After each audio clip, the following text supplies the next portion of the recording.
Okay, let's go ahead and get started. We'll look at the broad markets and we'll go ahead and look at just individual trade ideas you guys want to look at.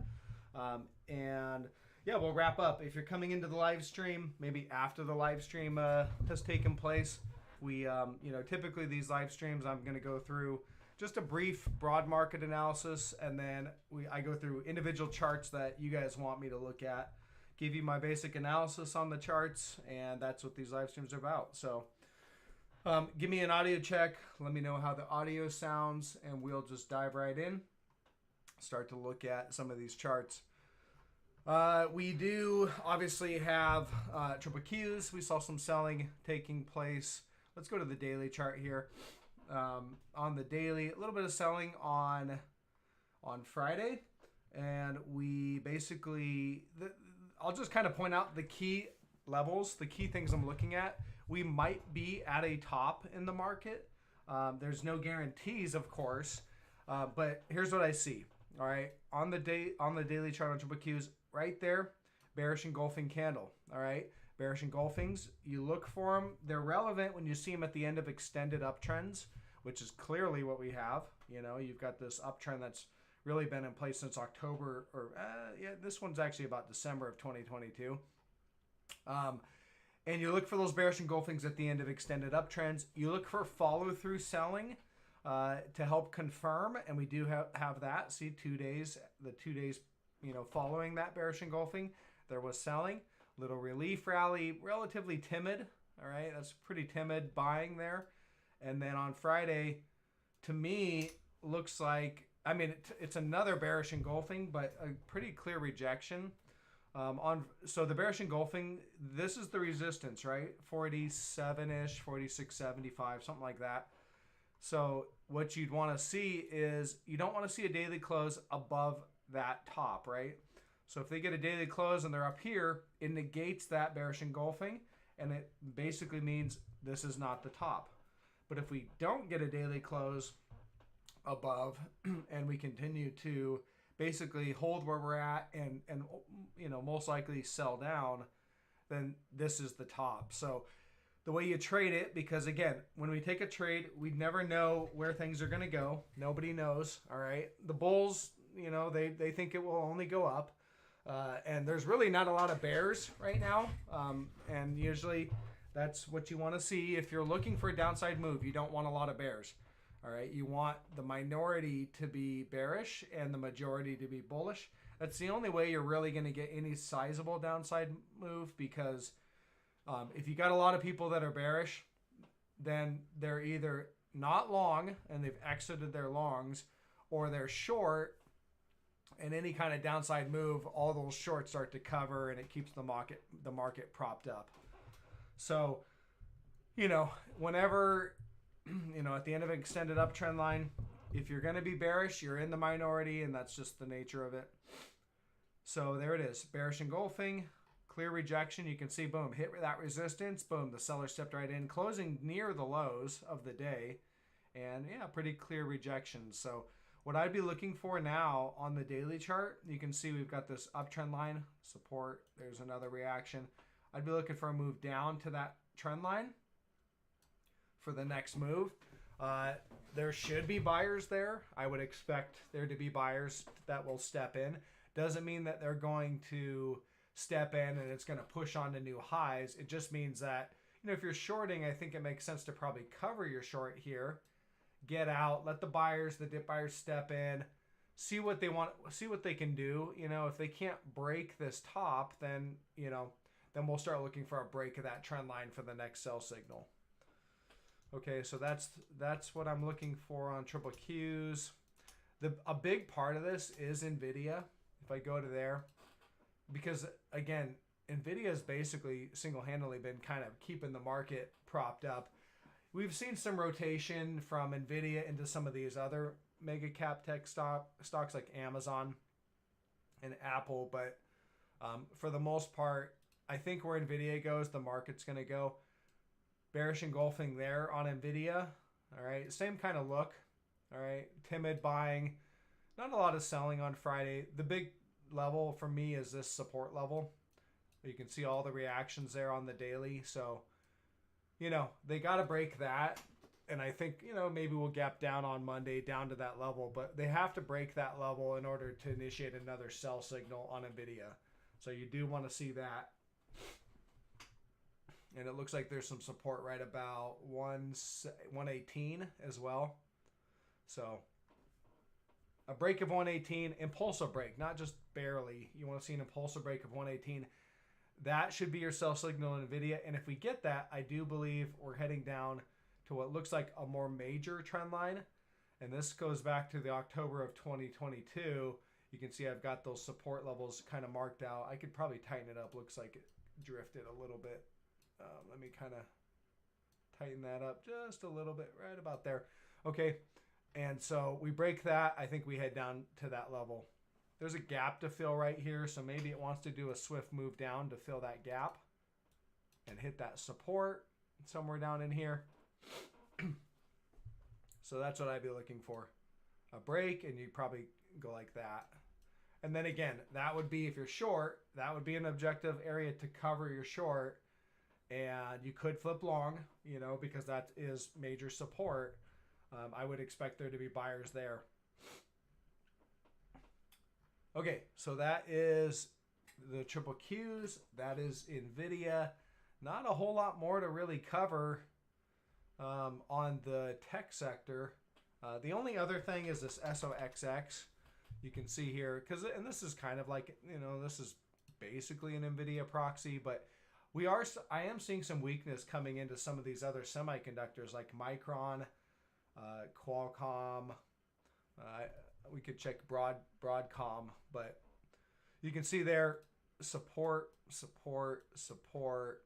starting to crack. All right, this is battleground area. For me, it's not, you know, it's not quite definitive to say it's an impulsive breakdown, because it did break, but they're still kind of hanging in there. I need to see a big red candle rejection. All right, and if we get that, then that should be lights out for the semis, and it should start to drift lower. So we don't have that quite yet. Okay, so that is that. I'm trying to think what else is maybe from a broad perspective, what you guys maybe would want to see. XHB, home builders. Again, you can see here, there's your uptrend line. You know, you have an uptrend, broke trend, and you know, it's making lower highs, because there's your last, you know, there's a high, lower high, lower high. They're trying to hold this support. It's about $100 there on this XHB. So you can see there, you know, support. This is where the buyers are sitting at. And when that goes, I do believe it's probably a pretty swift move down to the 200-day, which is about, not, you know, as of right now, $94. And then you got some support down there at 91. So I think it's going to give way. You do have big negative divergence that's been building. So each new little pop, it's on less and less momentum. And so I do believe that's going to give way sooner than later, but it's still holding that support level. Okay, I will jump into what you guys want me to look at, because I don't know if there's too much more that's really interesting. We'll start off with the super chat. Kyle, appreciate the super chat. Nike.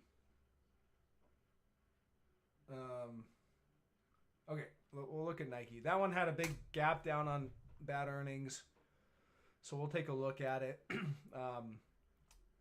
Yesterday, Kyle commented about Nike. He was trying to bottom fish, basically trying to, you know, and here's the thing, it's a big gap down. So on big moves like that, if you don't have any key levels, oftentimes there's, you know, you kind of have to flush out a little bit, and you're not going to get that exact entry on the earnings day. Could be close in the next couple days, but okay, so here's what I've got on Nike. Let me just kind of glance at it for a second. So there's clear support there. You know, you've got some reactions there. Let's see if there's anything else going back. Okay, so I see, you know, that's clear support.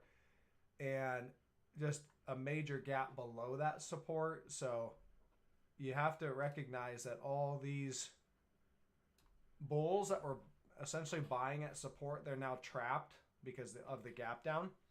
So they are embedded sellers, most likely. So there will be a wave of resistance if you get back up into this area where people start to break even or get close to getting their money back, where they just exit and want to sell. On this one, though,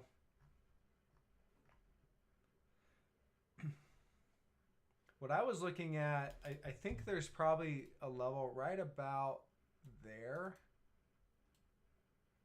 Okay. And I get that from that reaction high. You can see kind of held right in there. There's a reaction from above as support. And then you've got COVID. COVID's a little bit of an outlier, but you can see these were green candles. The buyers were stepping in, buying down here, even though, it's kind of slicing through that level. Very high volatility period, of course. But in general, there was that was where the buyers were at. So I think if I roll out to where we're at now, let's see if I can mark. Yeah, so that's what I've got. If I kind of extend that out, then you've got some support down around 68 on that one. So what I would look for is probably a continued move down, but what I would really look for is, where does the divergence show up? All right, because there's no divergence right now. You've got just the RSI just tanked. So as it drifts lower, do we start to see bullish divergence? And then if we do, start to draw out some resistance levels and look for the break of resistance as the buy signal. So that's what I do.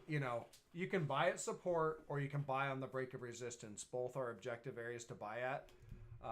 For this one, on the big drop on earnings, I'd prefer to wait for a breakout of resistance versus just trying to buy at support.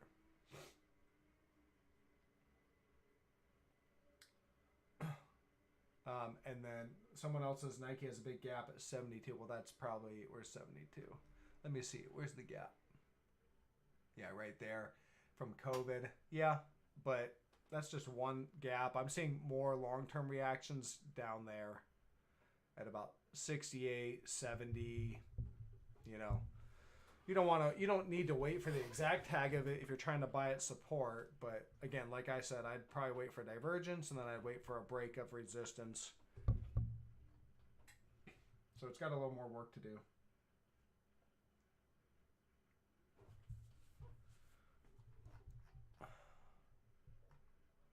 Oh, also he's saying it looks like it broke a long-term bull trend. Well, let's see what we got. This is probably what you're talking about, right about there.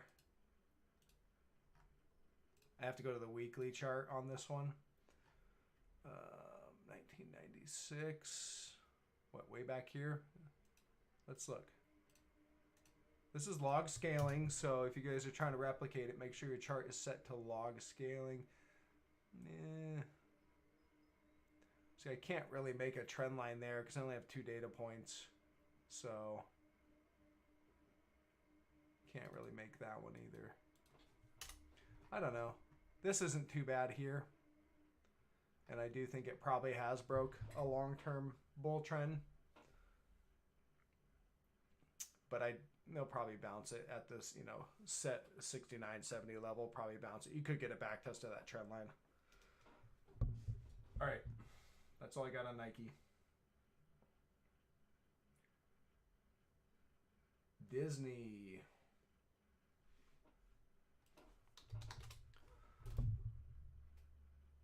All right, let me flip back to the daily chart. It's at the 200 day. So, and you're filling this gap right here.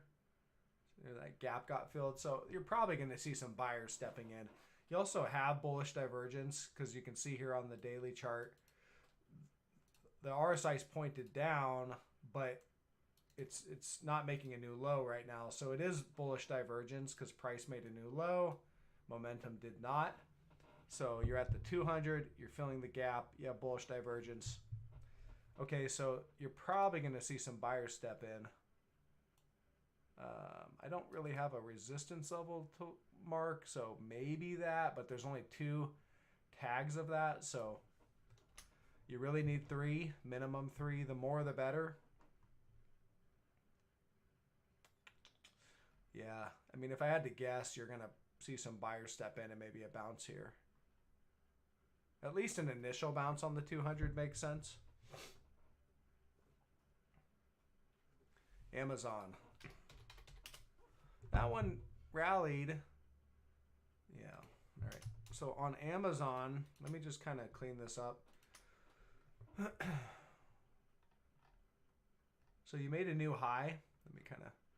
There's a new high. They just popped it for 2 days, pretty much based off of nothing, just money flowing out of Nvidia and going into this other one. But look at the momentum. Could not make a new high in momentum. RSI is pointed down. PPO is clearly, lower. RSI is pointed down. So this new high in price could not make a new high in momentum. Still negative divergence. That's a divergent high. So I would think that they're going to sell into this divergent high. And they did so far. And I think that continues. I think the selling continues on that one.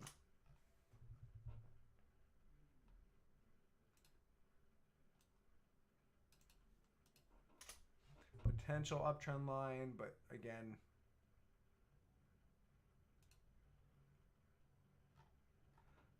so Amazon's got more major support right down here. You can see support. There's a reaction. There's a reaction. I would look for it to head down to that trend line. All right. But just extend that out. I think that it's going to sell down and maybe come down to that trend line on the daily chart. And then at that point, like if I was shorting Amazon, I would want to cover my short at that trend line support, wait for that trend line to break before reshorting. You could go long at the trend line. That's objective. And when or if it breaks the trend line, that's the next sell signal. Palantir.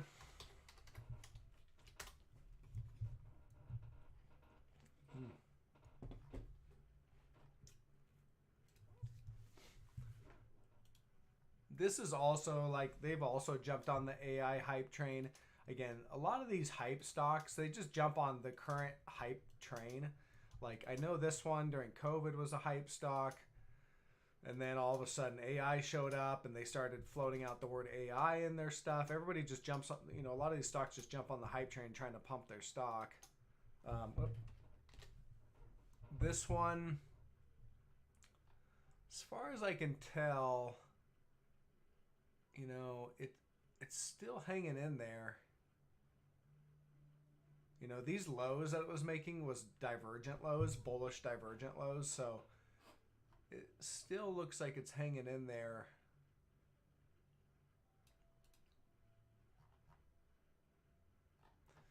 Yeah, so I don't want to short this one. I think you could maybe pop up and pop these highs, run up into this potential divergent or this bearish rising wedge resistance line, maybe around 31-ish or so, 32-ish. Yeah. So that's what I got on that one. Crispin, CRSP, or CRISPR, whatever it's called.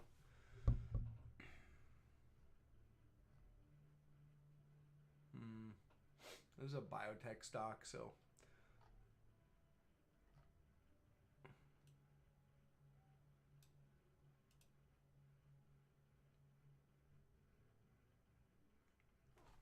yeah. So you have bullish divergence. It might want to make a new low. It kind of looks like it wants to come down here and could be run down and do a back test of this trend line here. That's trend line support at this point. There's a reaction. There's one. There's another. There's another. I think it wants to come down and back test this as support. That I'd be looking to be a buyer down there.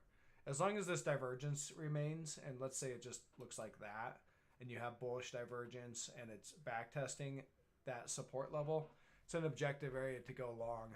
So that's what I'd be looking for. I don't want to own it right here. It's just kind of in the middle of nowhere. But down here at this major support line with bullish divergence, I'd be more interested in being a buyer.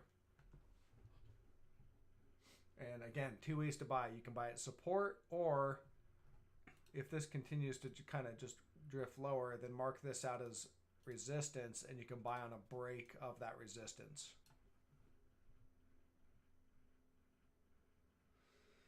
Okay, moving on. NVIDIA. Someone wants to know what's the, well, I did show that already actually. I showed where I thought that was going. Snowflake.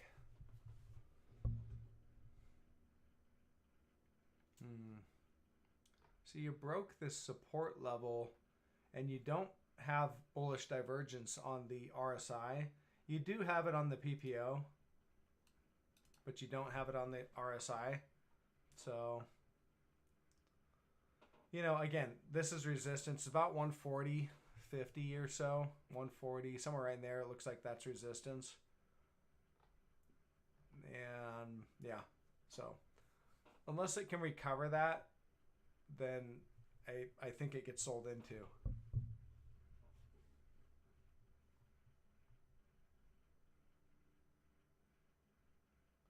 Okay, what else do we have? We've got LVS. Is that still Las Vegas Sands? I thought that one. Yeah, I guess it is.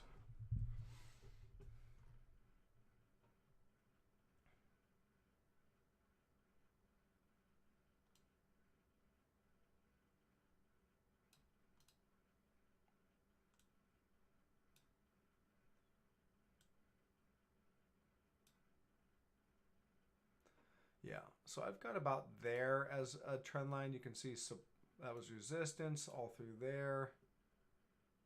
Broke out, support, support, gap down, resistance, resistance, resistance. Bullish divergence on the RSI and bullish divergence on the PPO. So we've got divergent lows all through here. I'd be looking for a breakout.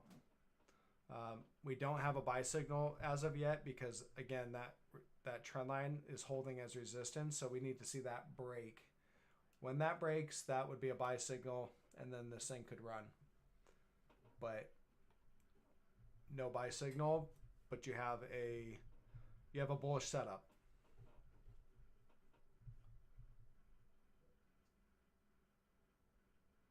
Okay, Nike, Las Vegas Sands,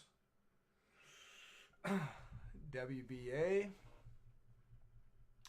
That one got murdered out, right? I'm pretty sure that one, yeah, that one had a bad day.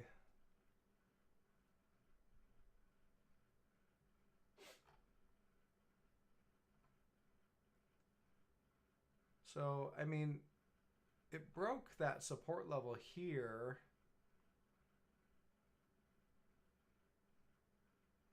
It had bullish divergence, but you never got the buy signal. You know, it never really recovered, or it never triggered any kind of a buy signal. So if you took it as a long, you kind of gambled ahead of earnings, and you know, this is what it did. So I have to roll out and look at kind of long-term stuff.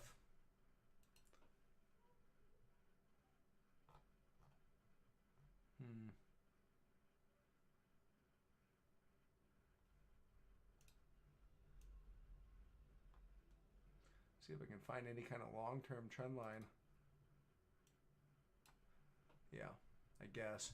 This is going way back, but looks like it's in a bear market, you know. I mean, I don't want to short it after a big, huge drop. Like, it's already dropped. It's just, you know, big drop there.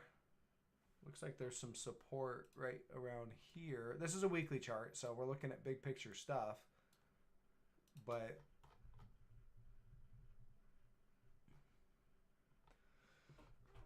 let me see if we got any other support.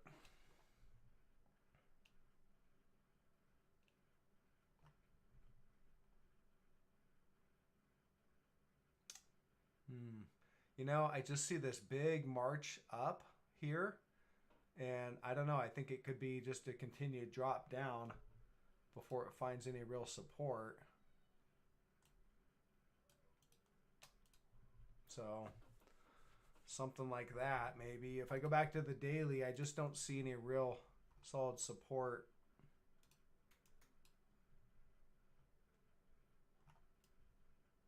And I have to like scroll way out to see it, so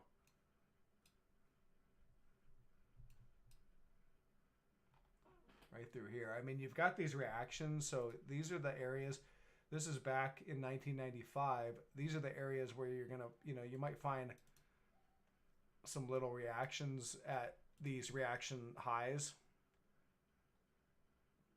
But to me, it looks like it's gonna be sell the rip. Like it's going to maybe bounce at these levels, but continue to work its way lower.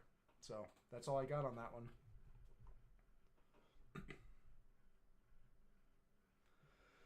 Harley Davidson.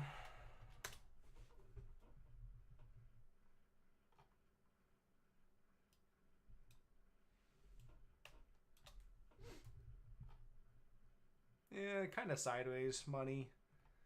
Just kind of head, you know, I don't see any real change in any technical change, like breaks of support or anything. I mean, we've got this kind of, it's just chopping, it's sideways money. We're going nowhere. Little breakdown there. You did have bullish divergence on the PPO, not so much on the RSI. So yeah, I mean, it's just kind of sideways right here. I don't know, earnings coming up. Support looks around 30 bucks ish. You have to probably give it a little room because I could see it kind of slicing through there, but that looks like the level of support. And then resistance, you know, is really up here. And to me, it looks range bound. So I'd probably just continue to trade that range, you know, buy it support, sell it resistance. Yeah. CVX, which is kind of on the same thing as the Walgreens one. Or no. Oh, CVX, Chevron. Thought it was thinking CVS.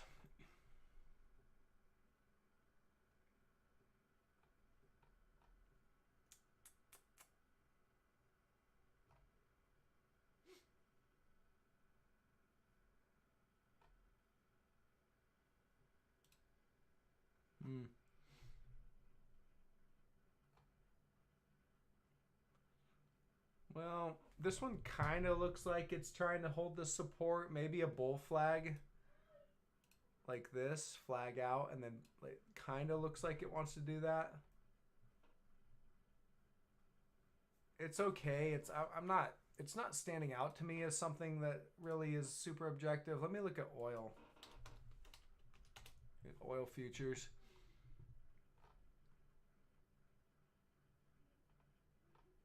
Yeah, you can see they kind of were holding support, broke, false breakdown, recovered. Oil's continuing to run.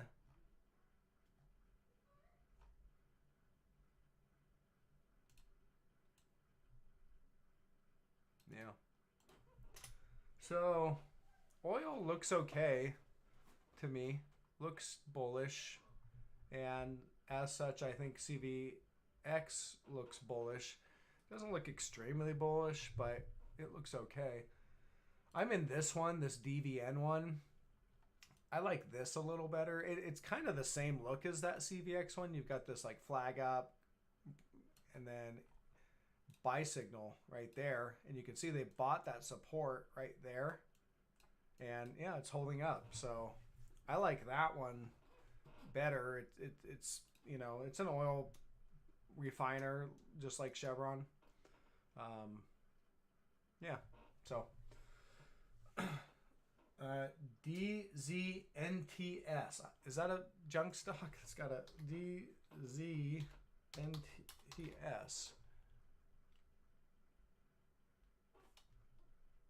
That one's not showing up, so I don't know. Oh, I get it. All right, funny. AAL.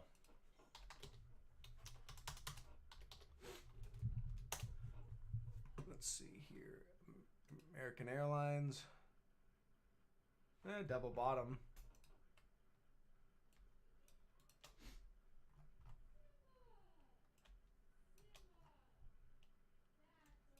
Looks like kind of long-term support area. I mean, this is COVID down here, but to me that looks like really the long-term support. You don't have bullish divergence on the RSI. You've got momentum moving up. Like on this low, it's the momentum's still there, but you didn't quite take out the lows. So what I would think is maybe take out these lows a little bit.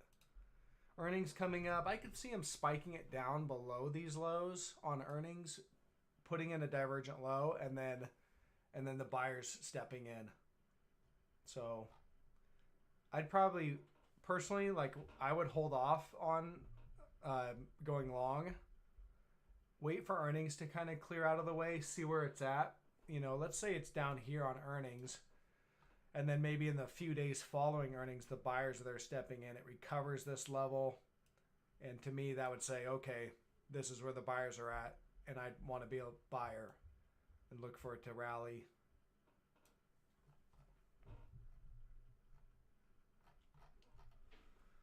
Not bad. It's a decent setup. I just think it makes more sense to wait for earnings to clear out, which are coming up here pretty soon.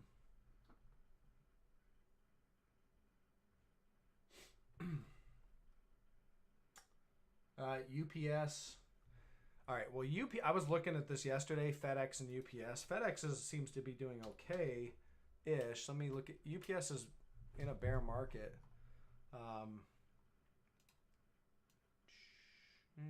Can't quite make a trend line. Guess I have to just mark that out.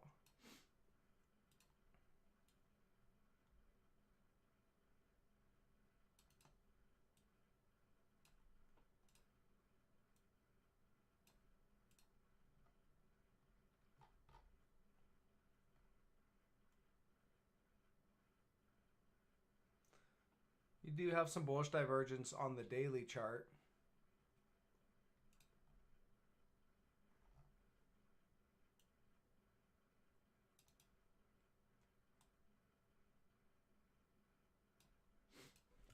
I would go with that as resistance.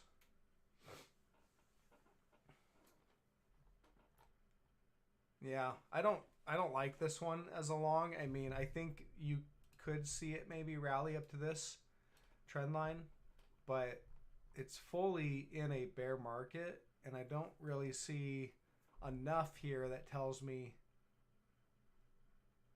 that it's that there's a trend change.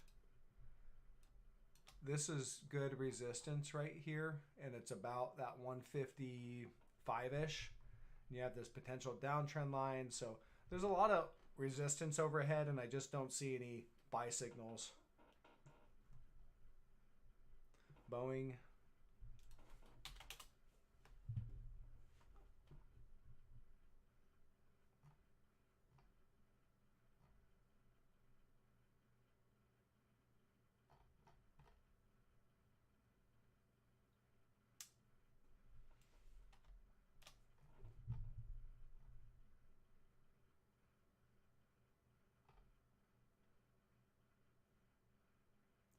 It's okay. Again, this one's not great either, though. I mean, there's slight bullish divergence, you know, showing up on the RSI. And it's kind of barely, it's not really there on the PPO. I mean, it's kind of there, but not great. To me, it looks like you've got this level of resistance overhead, 198-ish. It's kind of dead money. I don't know if it's going to drop a bunch. I don't know if it's going to rally. To me, it just looks like this big sideways trading range of just, you know, so not really trending. It's just kind of floating sideways. If it's paying a dividend, maybe you could just collect the dividend, but yeah, it's not even doing that. So I don't know. Kind of looks like dead money to me.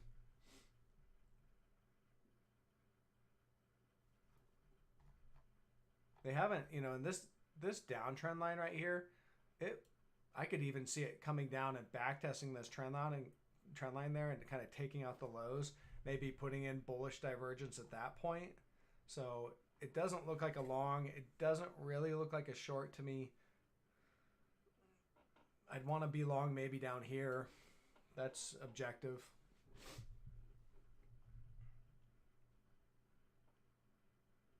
All right, I'm gonna do 2 more. Go a little shorter today. There's, and we'll wrap up. Baba.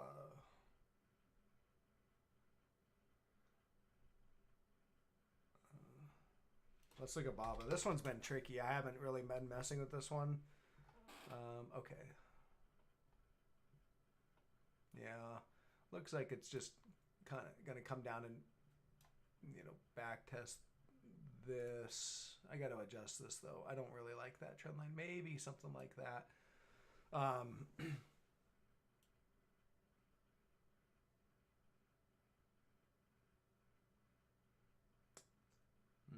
See, it just doesn't have a great trend line that I would feel confident.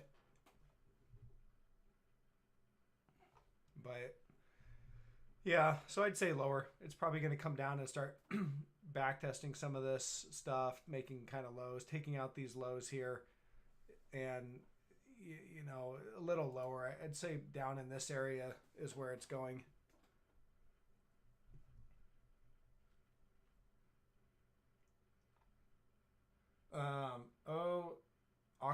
Occidental Petroleum.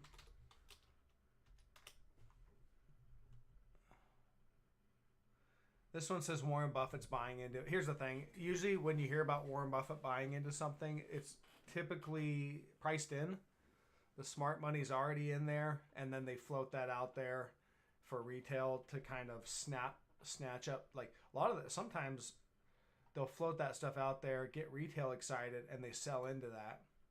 So big funds need liquidity. They need someone to sell to. If they're in a position and they want to exit. But it looks okay. Again, this has the same look as that DVN, kind of this bull flag. It's a big flag, but breakout. That looks like a breakout there.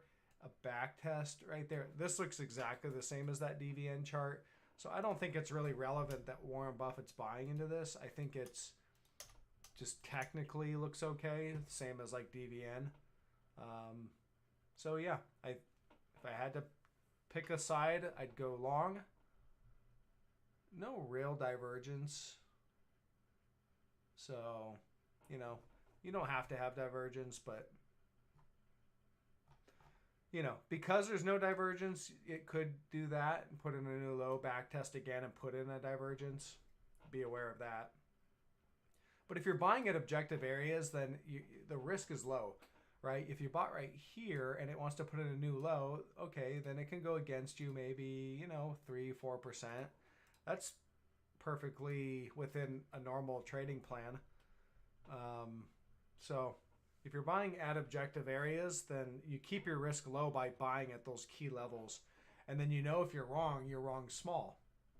And that's really the key. I take a lot of short trades, when I'm looking for a market topping out. Usually, I'm taking a lot of short trades. I don't stick the landing all the time, but I keep my entries. I try to keep my entries at very objective levels so that when I'm wrong, I'm wrong small, and then when I'm right, I'll be right big and fast, typically.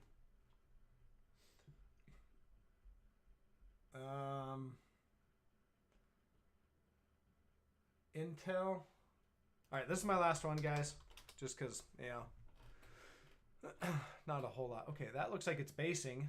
All right, that definitely looks like it's basing from, like, there's buyers here. You do have bullish divergence. You've got that going on. Momentum is rising. While price isn't rising, momentum is, and it's not really making new lows, but it is, kind of hanging in there. See if I can find some sort of a resistance line.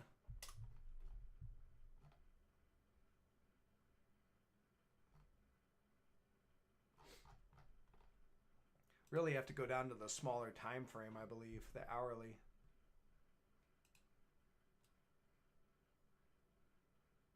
Yeah.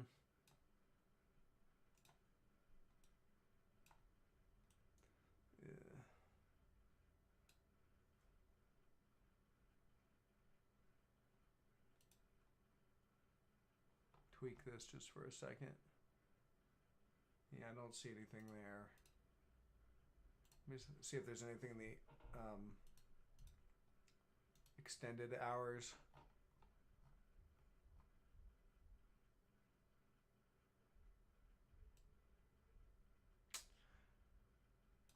I guess I have to go with like that. Let me look at what this price action looked like right up in where it was. Yeah, not my favorite.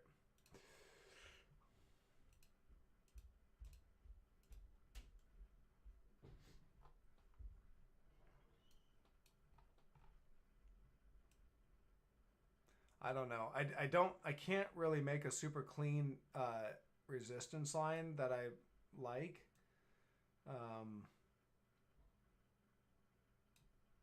I guess I'll go with that. That's the best I can do. You've got a top. You've got, yeah, this isn't too bad here. On the daily chart, you've got the high there. You've got, they popped it, but you see where they closed? Right on the trend line. Then you got another reaction, and you got another reaction. There it is. Just took me a second to find it. So that would be the resistance line that I would look at. And with the momentum climbing, I would say this thing is looking like it's wants to go up to that trend line. The buy signal would probably come on a break of this short-term resistance right here, which is basically right in here. So you pop that, then it should run up to that trend line. That would be the buy signal. So that would be a move. If you can get in early and take a shot, you know, you'd maybe be looking at a long for a 20% gain or so, something like that. Yeah, I like that as a long. I just don't like it yet because we don't have a buy signal. It's going nowhere. I need to see it pop. So you could buy on a break of resistance, and then if it backtests, you could buy on a backtest of support. And then I'd probably want to get out of my long up here at that major resistance, unless it can break out. But again, I just exit at key levels, and if it then breaks out, that's another buy signal. I can jump back into it. So I'd be looking for a long here on a break of 32.20 basically, and that's what I got. I'm gonna add this to my longs. I look at this one because I know this is the one semi that hasn't done anything really, so I think they're gonna float out some AI thing. Intel's not gonna be left in the dust on the AI thing. They'll just come out and say, oh, we got an AI chip too, and boom, there's your spike. That's all they have to do is just come out and say that. So people are probably getting long. You know, institutions, insider buying, they'll come out, they're getting long, and they know they're going to float this news soon. So they get position, they float it, it pops, they make money.